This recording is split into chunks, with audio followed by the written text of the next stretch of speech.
پتہ نہیں کب وقت آ جائے تو کہتے ہیں میری بیوی جسے میرے دکھ سکھ کا ساتھی ہونا چاہیے، وہ کہتی ہے چلے 3-4 سال اور لگا لے پھر آ جانا۔ او بھائی، کیا اس شخص کے ساتھ کیا تعلق ہے؟ اس کا بھائی اسے فون کرتا ہے تو کہتا ہے میں پیسے دے دوں گا، جب آؤ نا تو ایک موبائل ضرور لے آنا۔ اس کو لوگ فون کرتے ہیں، رابطہ کرتے کہ جناب وہ ایک چھوٹی سی چیز، وہ میں پیسے دے دوں گا، تو پیسے دینے ہیں تو یہاں سے کون سی چیز نہیں ملتی؟ صرف فرمائشیں، لوگوں کے ساتھ تعلق صرف جیب کا، رشتہ صرف جو ہے وہ تعلق صرف اس چیز کا کہ وہ آدمی ایک ATM مشین ہے تو فٹافٹ کارڈ ڈالو تاکہ آپ کے حصے کے پیسے نکل آئیں۔ یہ مزاج اس نے نقصان کیا ہے، تراڑیں پڑ گئی ہیں، حالات بگڑ گئے ہیں۔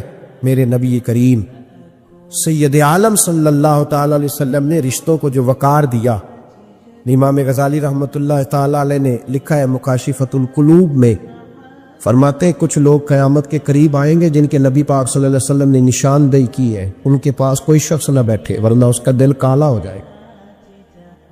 کہا حضور وہ کون سے؟ تو فرمانے لگے نبی پاک نے کچھ لوگ بتائے ہیں، ان کے پاس نہیں بیٹھنا۔ کون سے؟ مصطفیٰ کریم نے فرمایا یحبون الدنیا وینسون الآخرہ، جو دنیا کو سے پیار کرنے لگے اور آخرت کو بھول جائے۔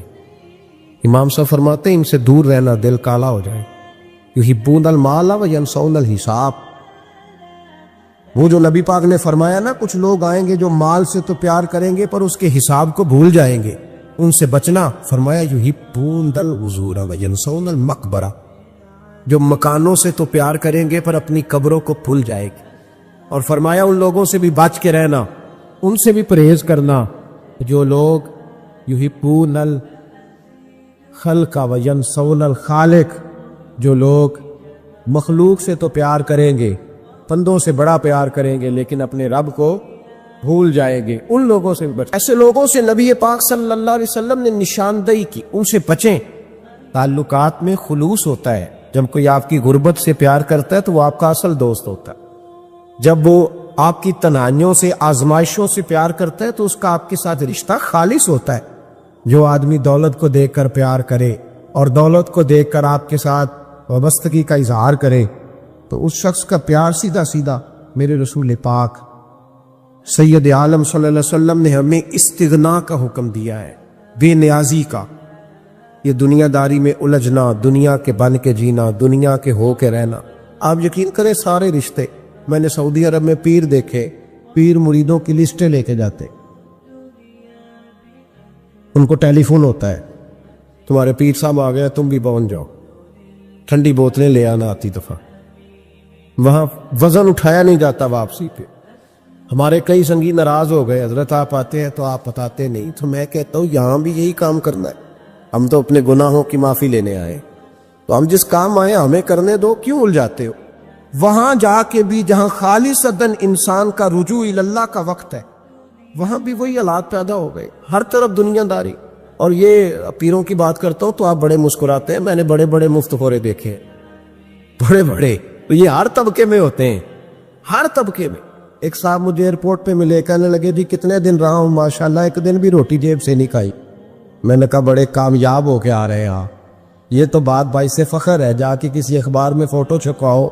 کہنے لگے جی بڑے دوست، بڑے سنگی، بڑے کوئی ادھر سے کوئی چیز لے کے آ رہا ہے ادھر سے، تو میں نے کہا یہ فخر والی بات ہے، کو بتانے والی بات ہے، تو اللہ کی بڑا ہے جی۔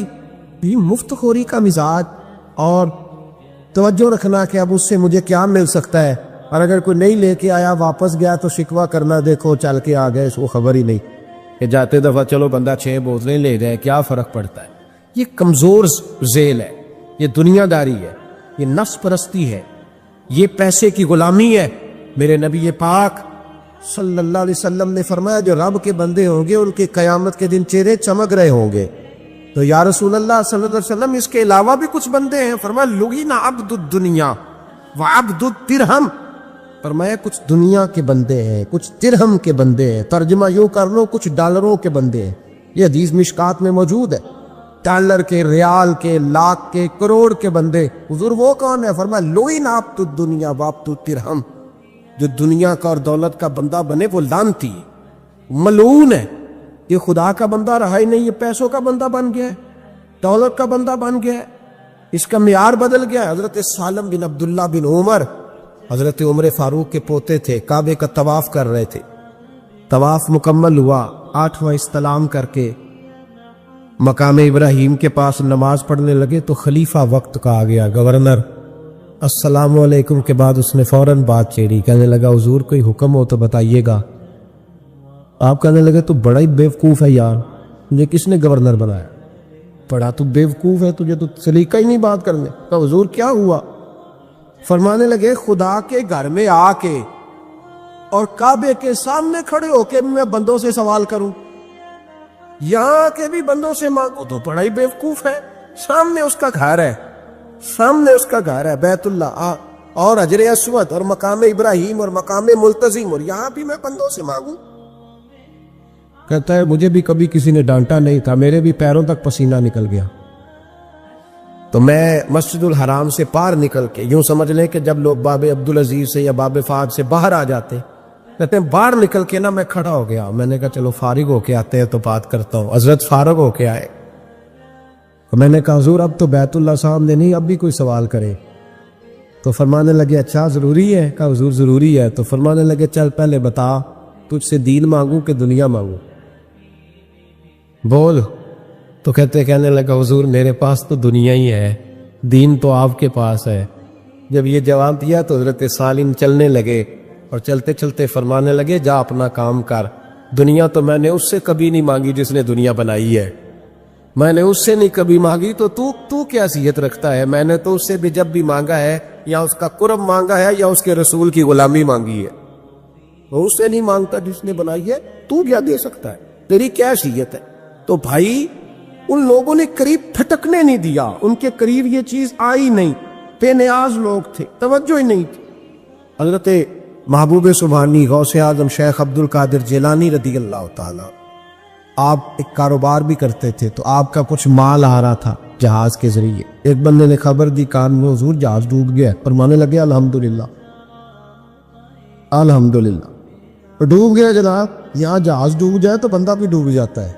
کہتے ہیں صاحب انتقال کر گئے، 10 لاکھ کا نقصان ہو گیا تھا، مال ڈوب گیا پورا جہاز ہی، فرمایا الحمدللہ، اور تم نے جلدی کی خبر دینے میں سبق پڑھا رہا تھا، کیوں مجھے دخل اندازی دی تم نے میرے کام میں، کیوں دخل اندازی کی؟ اب الحمدللہ۔ تھوڑی دیر کے بعد اس نے پھر کان میں کہا حضور وہ غلط خبر تھی، جہاز بچ گیا، فرمانے لگے الحمدللہ۔ پھر شاگردوں سے کہنے لگے میرا چہرہ دیکھ رہے تھے پہلی خبر کے بعد بھی، اس خبر کے بعد بھی؟ حضور دیکھ رہے تھے۔ فرمایا کوئی تبدیلی تو نہیں آئی؟ کہا حضور نہیں۔ فرمانے لگے شکر الحمدللہ، رب نے میرا دل دولت سے نہیں جوڑا، اپنی ذات کے ساتھ جوڑ کے رکھا ہوا ہے، تبدیلی تو نہیں آئی۔ یہاں تو ٹینشن ہی ٹینشن ہے، ڈپریشن ہی ڈپریشن، اور بات کس کی ٹینشن ہے؟ پیسے کوئی نہیں، دولت کوئی نہیں، کوئی چکر چل جائے نا کبھی، اس سے بھی کبھی پوچھ جس کے پاس ہے، وہ تجھ سے زیادہ غریب ہے، اس سے کبھی پوچھ، وہ تجھ سے زیادہ آزمائش میں ہے۔ غریب شہر تو فاقوں سے مر گیا، لیکن امیر شہر نے ہیرے سے خودکشی کر لی، اس کو بھی تو پوچھ اس کا کیا حال ہے۔ دانش منداں دا کم نہیں، دل دنیا نہ لانا، اس ووٹی کئی خامد کی تھی، تو جو کیتا سو کھانا، یہ تو کام ہے اس کا۔ بڑے آئے بڑے چلے گئے، بڑے آئے بڑے نکل گئے، توجہ ہی نہیں، مزاج ہی نہیں۔ حضرت مولا علی شیر خدا، علی المرتضیٰ، امام الاولیاء، صاحب صدق و صفا، داماد مصطفیٰ صلی اللہ علیہ وسلم، اسد اللہ، حضرت علی شیر خدا رضی اللہ تعالیٰ عنہ کوفے کے چوک میں کھڑے تھے، تو کہہ رہے تھے یار میرے نا طامت پرانی ہو گئی ہے، یہ میں نے زرہ بیچنی ہے، کوئی بندہ مجھ سے خرید لو تاکہ میں نئی طامت لے لوں۔ تو ایک بندہ کان میں کہنے لگا حضور طامت کے پیسے بھی نہیں؟ فرمانے لگے پیسوں کو چھوڑ، علی کا سینہ دیکھ، اللہ نے ایمان کی دولت سے بھرا ہوا ہے۔ پیسے اہمیت نہیں رکھتے، ان کی وہ اہمیت نہیں جو دنیا نے بنا لی۔ فرمایا ضرورت نہیں تھی، اب ذرا احساس ہوا ہے کہ زیادہ ہی پھٹ گیا ہے، پردہ نہیں صحیح طرح پورا کرتا، تو میں نے کہا چلو زیرہ بیچ کے نیا لے لے۔ ضرورت نہیں، مزاج نہیں، طبیعت نہیں، انہوں نے ماحول نہیں بنایا، ہمارے تو ہاتھ ہو گئی۔ اتنا بری حالت ہے کہ ناقابل برداشت۔ حضرت عبداللہ ابن عمر بھی بیٹھے تھے، کوئی بات ہو رہی تھی، ایک حجرے میں بیٹھے تھے، دروازے پہ دستک ہوئی، مسند امام احمد میں حدیث ہے، نبی پاک علیہ السلام نے فرمایا انس دروازہ کھولو، دروازے پہ وہ بندہ ہے جس کو اللہ بغیر حساب کتاب جنت عطا فرمائے گا، وہ بندہ ہے دروازے پہ۔ حضرت انس بن مالک کہتے ہیں میں نے دروازہ کھولا تو بندہ دیکھا، غریب سا ایک انصاری صحابی، اور بندہ بڑا سادہ، وضو تازہ کر کے آیا تو پانی کے قطرے داڑھی سے بہہ رہے ہیں، اور چمڑے کے جوتے اس نے لپیٹ کے نا تو بغل میں چھپائے ہوئے، آ کے عطیات کی حالت میں بیٹھا، حضور سے دو چار باتیں کی، چلا گیا۔ ہم اس کا رنگ دیکھتے رہے اور مصطفیٰ کا کرم دیکھتے رہے۔ اس کو حضور نے جنتی کہا ہے۔ کہتے ہیں اگلے دن اسی ٹائم اسی وقت ہم حضور کے پاس بیٹھے تھے، پھر دروازے پہ دستک ہوئی، حضور نے فرمایا دروازہ کھولو، دروازے پہ وہ بندہ ہے جسے اللہ بغیر حساب کتاب جنت عطا فرمائے گا، بغیر حساب۔ کہتے ہیں دروازہ کھولا، اور جیسے ہی میری نظر پڑی بندہ بھی وہی ہے جو کل آیا تھا، اور انداز بھی وہی ہے جو کل تھا، اسی طرح پانی کے قطرے، اسی طرح جوتے بغل میں۔ السلام علیکم، کل حضور فلاں بات کی تفصیل پوچھنی مجھ سے رہ گئی تھی، غلطی ہوگی، دوبارہ آیا ہوں۔ اس نے اپنی گفتگو کی، چند جملوں میں بات سمیٹی، چلا گیا۔ فرماتے اتفاق کی بات کہ دن تیسرا، بندے بھی ہم دونوں، میں اور عبداللہ ابن عمر۔ حضرت انس بن مالک کہتے ہیں دونوں بیٹھے تھے، سیم ٹائم سیم ڈے۔ پھر دستک ہوئی، حضور نے فرمایا دروازہ کھولو، اور مسکرا کے فرمایا دروازے پہ وہ بندہ ہے جسے اللہ بغیر حساب کتاب جنت عطا فرمائے گا۔ کہتے ہیں کھل اٹھے ہمارے چہرے، باہر گئے، دستک ہوئی تھی، دروازہ کھولا۔ فرماتے مجھے یقین تھا وہی ہوگا جو 2 دن پہلے آیا تھا، اور میرے یقین کے مطابق ہی کام ہوا، وہی بندہ تھا جو کل بھی تھا، جو پرسوں بھی تھا، حالت اور کیفیت اور انداز بھی وہی تھا۔ پانی کے قطرے بہ رہے ہیں، اور اس شخص نے جوتے بغل میں دبائے ہوئے خدمت میں حاضر ہوا، بیٹھ گیا، بات چیت کی، چلا گیا۔ حضرت انس بن مالک کہتے ہیں تھوڑی دیر ہوئی تو حضور بھی تشریف لے گئے۔ حضرت عبداللہ ابن عمر مجھے کہنے لگے یار ویسے کتنے اس کے نصیب ہیں، کتنے نصیب ہیں، کوئی آیا لے کے چلا گیا، کوئی آیا لے کے چلا گیا، کوئی عمر بھر بھی نہ پا سکا۔ میرے مولا تجھ سے گلا نہیں، یہ تو اپنا اپنا نصیب ہے، یہ تو اپنا اپنا، اور نہ کسی کے حال پہ طنز کر، نہ کسی کے غم کا مذاق اڑا، وہ جسے چاہے جیسے نواز دے، یہ مزاج لطف رسول ہے صلی اللہ تعالی علیہ وسلم۔ کہتے ہیں ہم لوگ گفتگو کرنے لگے، عبداللہ ابن عمر مجھ سے کہنے لگے یار ویسے پتہ کرنا چاہیے یہ کون سا عمل کرتا ہے، پتہ کرنا چاہیے، ایسے ہم نہیں پتہ کرتے کہ یہ بندہ بڑا چمک گیا، پتہ کرو کون سا کاروبار کرتا ہے، ذرا اس کی جاسوسی تو کرو۔ اور بندے بھی بڑے سمجھدار ہیں، وہ سائیڈ بزنس نہیں بتاتے، وہ کہتے ہیں وہ جو میرا علیحدہ ہے وہ نہیں بتانا، کہیں یہ رہنا شروع کر لے۔ حالانکہ انسان کے پاس جو خوبی، جو اللہ نے اسے دولت دینی ہوتی ہے، وہ اپنا اپنا نصیب ہوتا ہے، وہ گھر میں بیٹھے بھی اللہ عطا کر دیتا ہے۔ پتہ کرو کیا عمل کرتا ہے۔ تو حضرت عبداللہ ابن عمر کہتے ہیں میں اس کے پیچھے ہو گیا، اس سے سلام لی، تو میں نے کہا مجھے 2-3 دن کے لیے مہمان بنا لو گے؟ مان نہ مان، میں تیرا مہمان، 2-3 دن کے لیے مہمان بنا لو گے؟ تو کہتے ہیں مجھ سے کہنے لگا کوئی گھر میں جھگڑا ہو گیا، کیونکہ پڑوس میں تو تمہارا، کہیں بھی تو تمہارا گھر ہے، میرے مہمان بننے کو جھگڑا ہے؟ تو میں نے کہا چلو ایسے ہی سمجھ لو، پر مجھے مہمان بنا لو۔ کہتے ہیں میں 3 دن اور 3 راتیں اس شخص کے ساتھ رہا، وہ کتنا صدقہ کرتا ہے میں نوٹ کرتا رہا، نماز کتنی پڑھتا ہے، اس کا کیا، میں چاہتا تھا کہ وہ عمل مجھے ملے جس کی برکت سے مصطفیٰ نے اسے 3 مرتبہ جنتی فرمایا ہے، تاکہ وہ کیفیات مجھے بھی ملے۔ حضرت عبداللہ ابن عمر کہتے ہیں کہ میں نے کوئی خاص چیز نہیں دیکھی، وہ عشاء پڑھتا تو فجر تک بستر پہ کروٹیں لیتا، اور میں الحمدللہ اٹھ کے تہجد بھی پڑھتا، نوافل بھی پڑھتا. کہتے ہیں وہ 1 سپارہ پڑھتا، میں 3 پڑھتا. فرماتے اس نے 3 دنوں میں کھجور بھی صدقہ نہیں دی، کہ کھجور بھی، اور میں نے بڑے بڑے غریبوں کی مدد کی. میں کہنے لگا کہ عمل تو میرا زیادہ ہے اس سے، پھر خوبی کیا ہے؟ خاص توجہ کرنا، اسلام اور دین کا جو فکری اساس ہمیں صحابہ نے دی. حضرت عبداللہ ابن عمر کہتے ہیں میں نے تیسرے دن اسے کہا بھائی اللہ تیرا بھلا کرے، تو نے بڑی خدمت کی، میں نے جانا ہے میرا کوئی جھگڑا نہیں ہوا تھا، میں تو بس تیرا عمل دیکھنے آیا تھا کہ تو عمل کیا کرتا ہے. تو وہ صحابی کہتے ہیں مجھے کہنے لگے یار تو میرا عمل دیکھنے آیا تھا، مجھے بتا تو صحیح، اور کیوں دیکھنے آیا میرا عمل؟ تجھے کیا ضرورت پڑی میری جاسوسی کی؟ تو کہتے ہیں مجھ سے جب اس نے سوال کیا تو میں نے اس کو کہا بھائی تو 3 دن آیا ہے نا، ہم بیٹھے ہوئے تھے. کہا ہاں میں آتا رہا ہوں. کہا 3 دن نبی پاک نے فرمایا اللہ تجھے بغیر حساب کتاب جنت عطا فرمائے گا. تو میں چاہتا تھا کہ میں ذرا جاسوسی کروں، ذرا دیکھوں، کھوج لگاؤں کون سا ایسا عمل ہے. آپ بھی ذرا دھیان دیجئے گا، کون سا ایسا عمل ہے؟ حالانکہ تو عشاء پڑھتا ہے اور اٹھ کے فجر پڑھتا ہے، میں تہجد بھی پڑھتا ہوں، تیرا سپارہ 1 ہے میرے 3 ہے.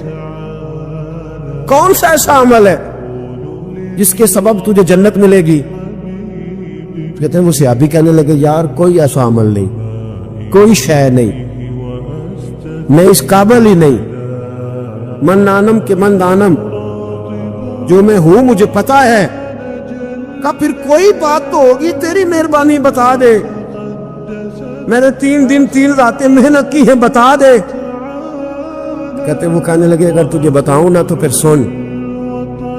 میں جب رات کو سوتا ہوں تو اپنے دل پہ نظر ڈالتا ہوں، اور سویرے جب اٹھتا ہوں تو پھر اپنے دل پہ نظر ڈالتا ہوں، موبائل پہ نہیں، کنجی پہ نہیں کہ چابیاں کدھر ہیں، بٹوے پہ نہیں. میں رات کو سوتے ہوئے بھی اپنے دل پہ نظر ڈالتا ہوں، سویرے اٹھتے ہوئے بھی میں سب سے پہلے اپنے دل پہ نظر ڈالتا ہوں.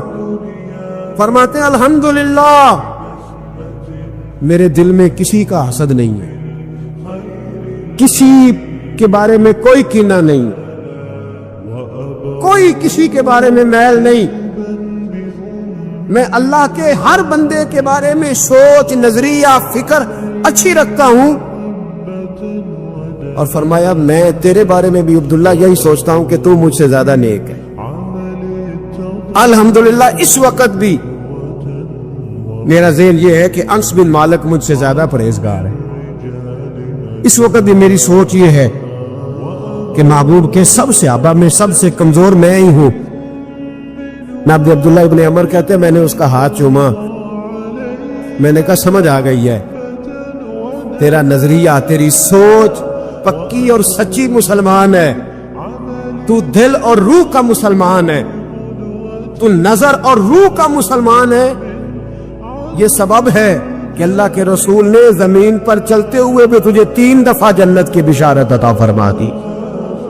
لیکن نا کچھ لوگ حج پہ چلے گئے، سعادت مل گئی.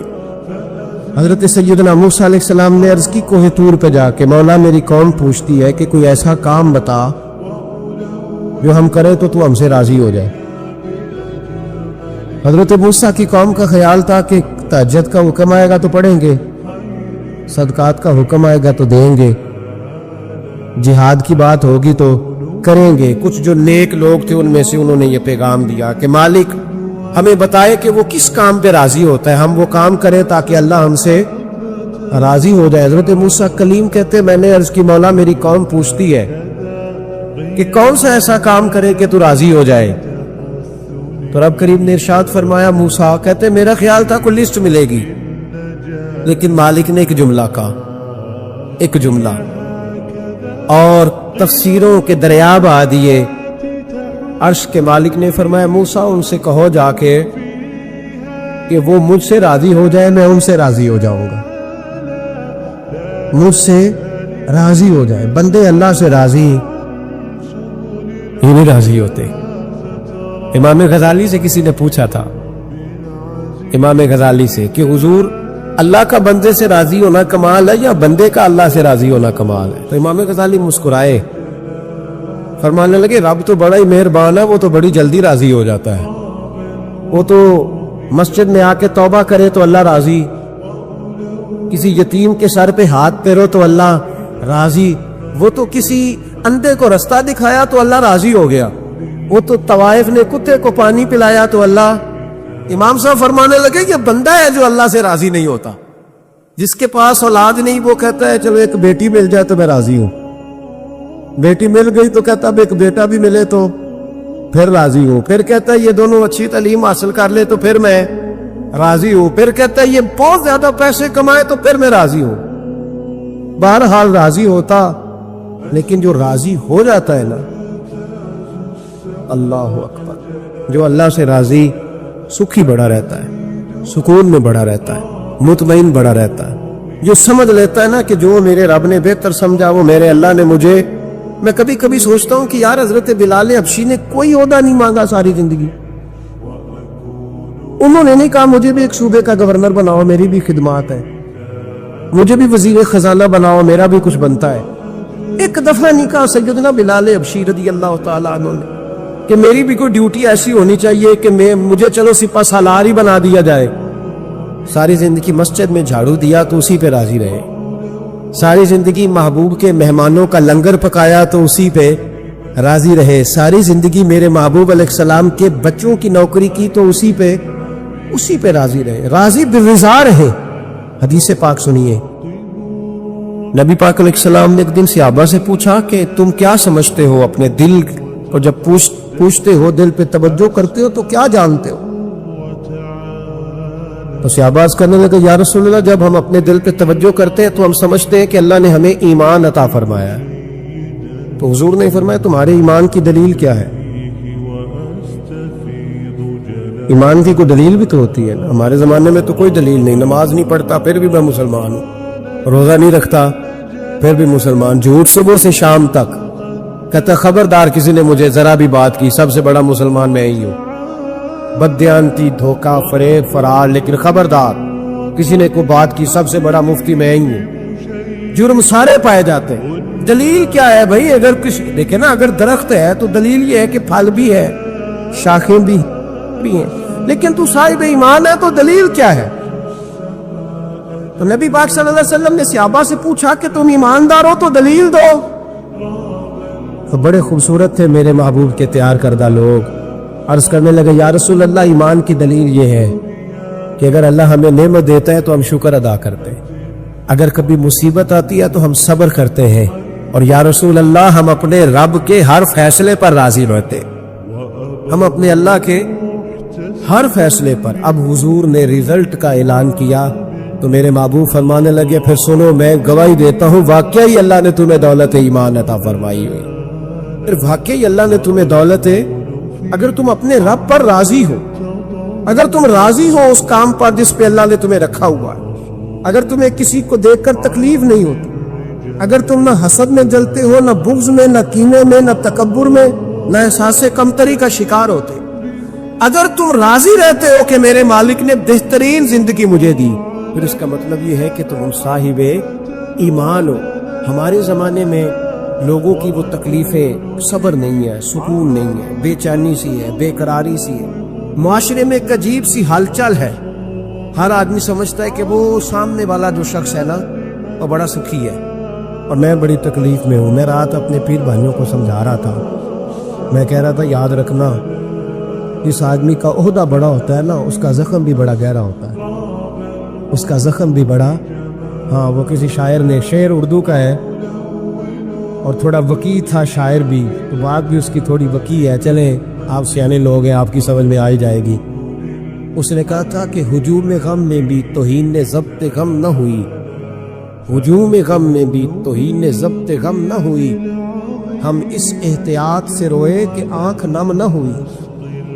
لوگوں کو نہیں پتا چلا کہ ہم رو رہے ہیں، ہم نے واہ اللہ کر کے دنیا، ہم اس احتیاط سے روئے کہ ہماری آنکھ نم نہ ہوئی، ہم نے واہ اللہ کر کے نہیں بتایا کہ بڑی دقت میں، ہم نے اپنے آپ کو محفوظ رکھا، ضبط میں رکھا، حوصلے میں رکھا، اللہ کی رضا پہ راضی رہے، اپنے آپ کو اپنے رب کی رضا پر۔ میرے نبی پاک صلی اللہ تعالی علیہ وسلم نے فرمایا کہ قیامت کے دن میری امت کا ایک گروہ ایسا ہوگا جسے اللہ تبارک و تعالیٰ اس طرح جنت میں پہنچا دے گا جیسے کوئی بندہ اڑ کے جنت میں چلا جاتا ہے۔ وہ جب جنت میں پہنچیں گے نا تو فرشتے ان سے پوچھیں گے تم نے حساب دیا؟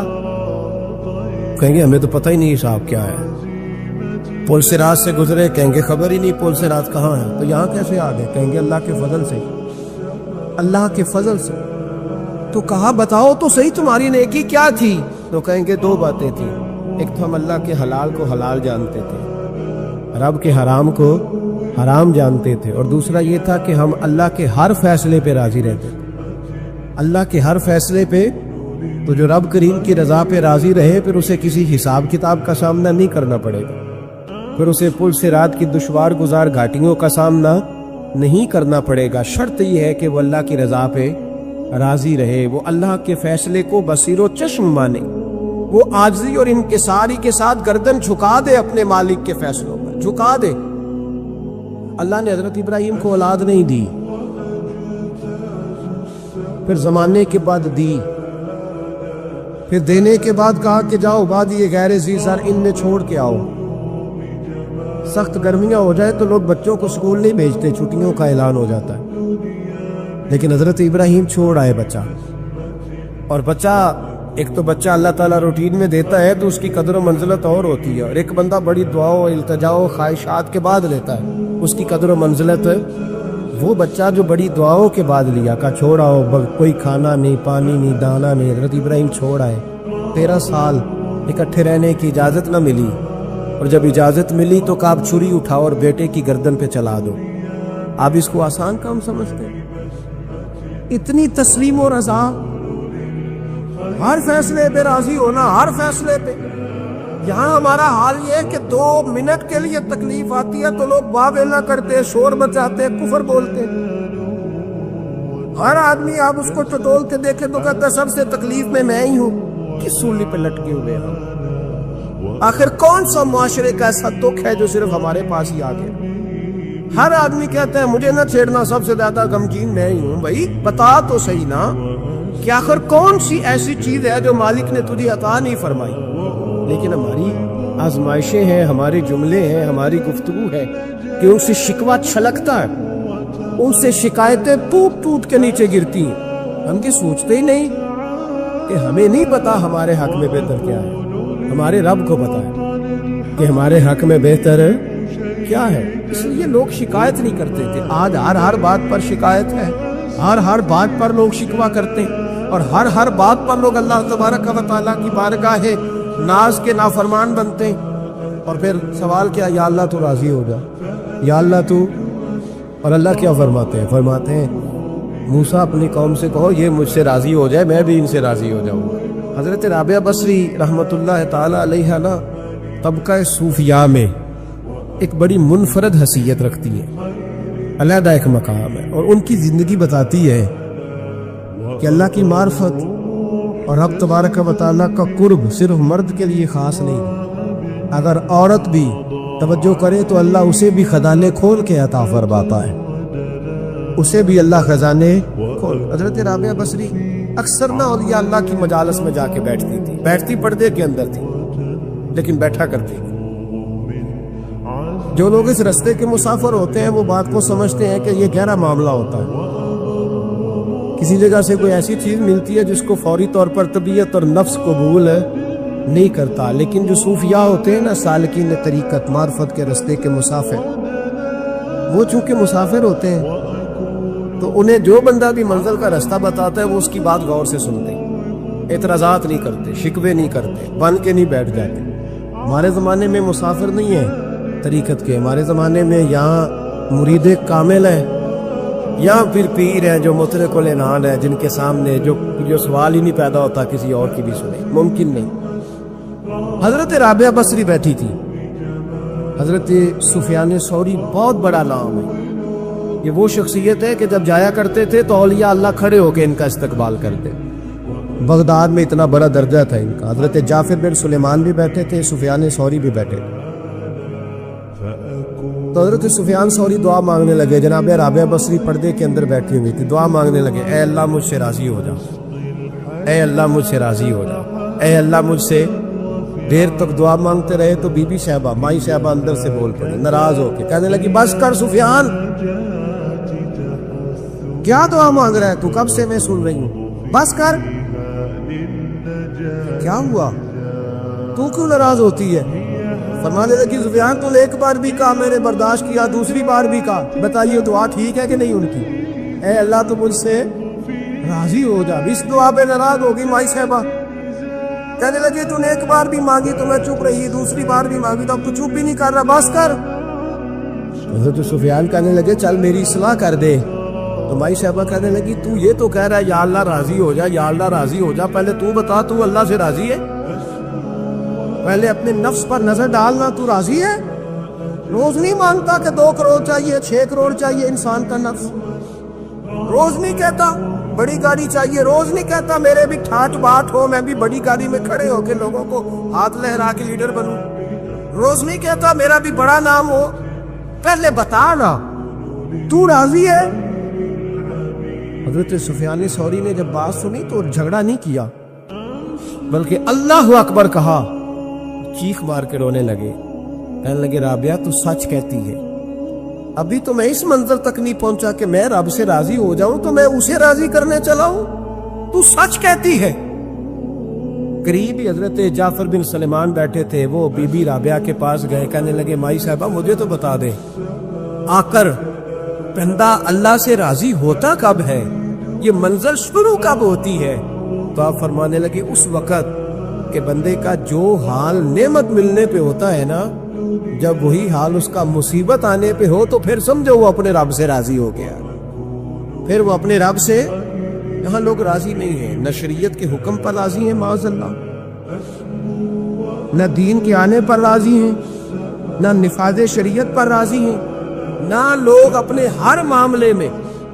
دیکھیں نا کبھی کبھی تکلیف ہوتی ہے, کئی دفعہ لوگ بات پوچھنے آتے ہیں تو دل کرتا ہے ڈانٹ چھڑک دے. طلاق کا مسئلہ پوچھنے کے لیے لوگ عالم کے پاس آ جائیں گے, طلاق کا مسئلہ پوچھنے. سوال یہ ہے کہ تو نے شادی سے پہلے کسی عالم سے رابطہ کیا تھا کہ مجھے بتائے بیوی کے حقوق کیا ہیں, اس کے ساتھ وقت گزارنا ہے میں نے تو کس طرح کے حقوق میں نے ادا کرنے, شریعت مجھے کیا حکم کرتی ہے؟ پوچھا تھا کسی عالم سے؟ دین کی ضرورت پڑی تو دین کے پاس آئے, لیکن دین کو عمل کرنے کے لیے کبھی حاصل ہے, ضرورت پڑی تو آ گئے, حاجت ہوئی تو آ گئے, طبیعت لگی تو آ گئے. میں درجنوں بار کہہ چکا ہوں کہ جب کسی آدمی کے پاس لاکھوں روپیہ ہوتا ہے تو کسی پیر کے پاس نہیں جاتا کہ حضرت صاحب بڑے پیسے ہیں بتائیں شکر کیسے ادا کریں. لیکن جب ذرا دقت آتی ہے, حالات خراب ہوتے ہیں تو ہر پیر کا دروازہ کھٹکھٹاتا ہے, کہتا ہے کوئی تعویذ دے دے.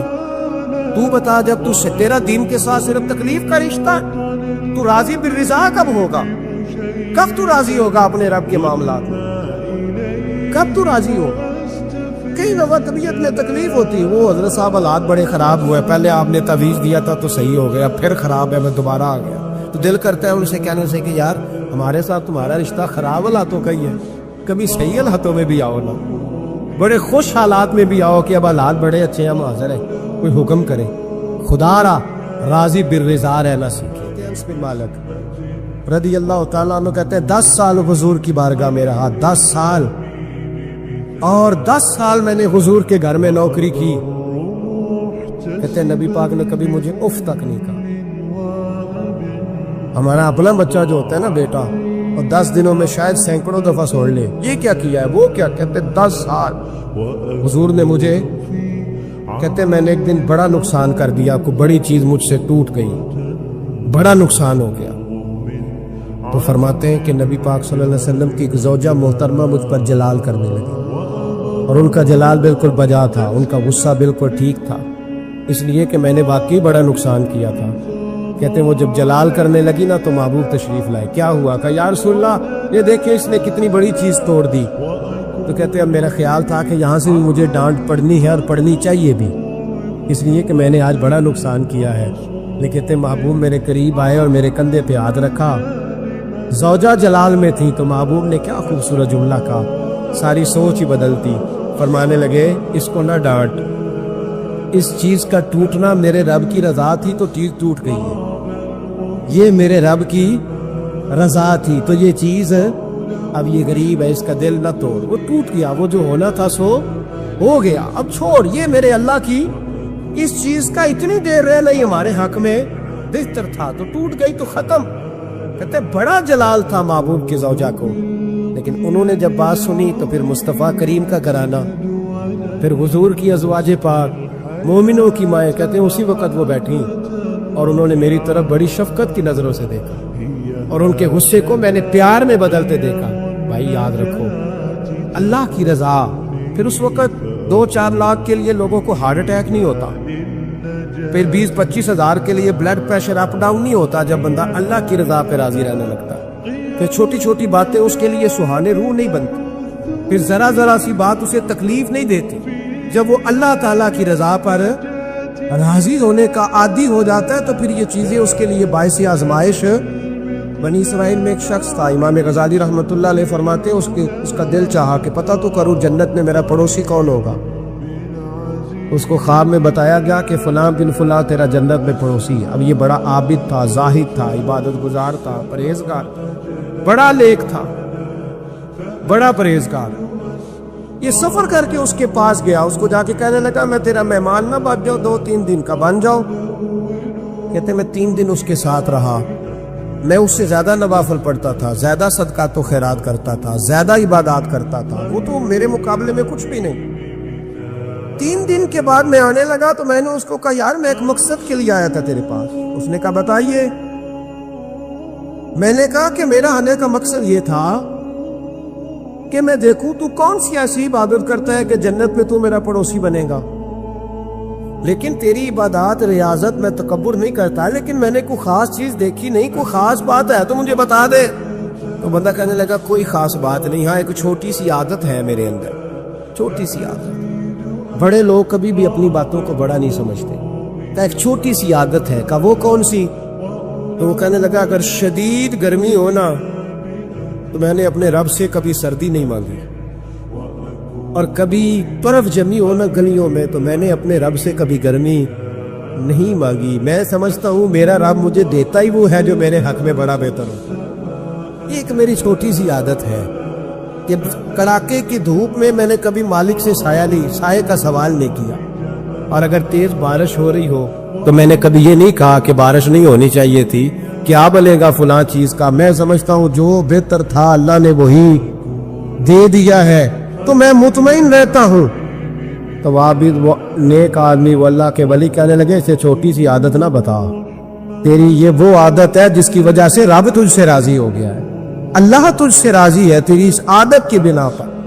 جب ہمارے مزاج میں یہ چیزیں آ جائیں گی نا کہ جو میرے حق میں بہتر تھا مالک نے مجھے وہ دے دیا ہے، پھر ہم ہر جگہ بیٹھنے کی تمنا نہیں کریں گے، پھر سامنے والے سے ہم حسد نہیں کریں گے، پھر ہم یہ نہیں چاہیں گے کہ اللہ کرے وہ مر جائے اور اس کی ہر چیز مجھے مل جائے، پھر ہمارا مزاج پھر ہماری طبیعت یہ نہیں رہے، اللہ کی رضا پہ راضی رہے، مالک کے فیصلوں میں اپنے دل میں کوئی بوجھ محسوس نہ کریں، اپنی زندگی اللہ کے فیصلوں دیکھیں نا، جو ماں باپ اللہ نے بڑے اچھے سمجھے وہ ہمارے لیے پسند کیے، وہ اللہ نے ہمارے لیے جو اس نے ہمارے حق میں بڑے، جو بہن بھائی اللہ کرے آپ کو سمجھ آئے، جو بہن بھائی اس نے ہمارے حق میں بڑے اچھے سمجھے وہی بہن بھائی اس نے ہمیں عطا کیے، جس بیوی کو اس نے ہمارے گھر کے گلشن میں بہتر سمجھا اس کو لا کے اس نے ہمارے آنگن میں بٹھایا، اور جو اولاد اس نے ہمارے لیے باعث افتخار سمجھی وہ اولاد اس نے ہمیں عطا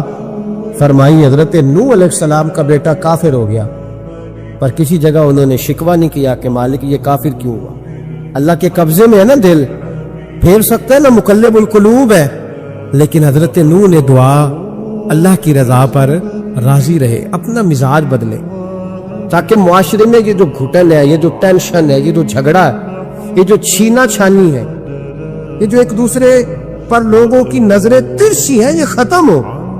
سمجھو کہ میرے حق میں جو بہتر تھا مالک نے وہ چیز مجھے عطا کر دی۔ میں اکثر کہتا ہوں اپنے دوستوں کو، میں کہتا ہوں مجھے ایسے لگتا ہے جو سب سے اچھے ماں باپ تھے وہ اللہ نے مجھے عطا فرمایا، اور جو سب سے بہترین اساتذہ تھے نا ان کا دروازہ اللہ نے مجھے عطا فرمایا، اور جو جس شیخ جس پیر کو اللہ نے سب سے زیادہ شان عطا فرمائی اس کا دروازہ اللہ نے مجھے دکھایا۔